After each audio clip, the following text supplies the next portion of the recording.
Alright guys, now, this is very interesting. So as you know, after Andrew Tate's arrest, all of his assets, crypto and all of that, including all of his cars, got seized by police. Now, I've called this out as robbery. I feel like this is robbery. Obviously, they have some law where they can obviously do this. But I feel like in this case, it's just super unnecessary. Why would they just take the cars and just put them somewhere else? It just creates a mess and it just gives it a bigger chance to crash them or something like that.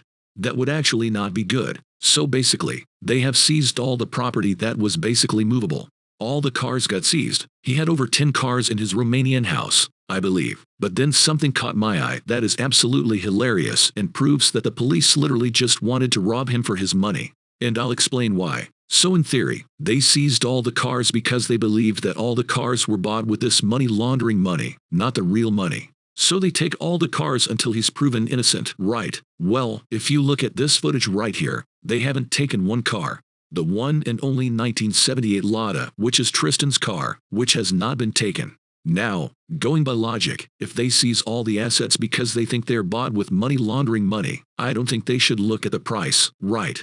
They should have seized all the cars, no, but they haven't seized the little Lada that's just sitting there just doing nothing. And let me guess why. Because it's not worth almost anything. It's worth a couple grand barely probably. So they just didn't seize that. And I feel like that's actual proof of them just robbing the Tate brothers. Yeah, guys, give me your thoughts on this in the comments below.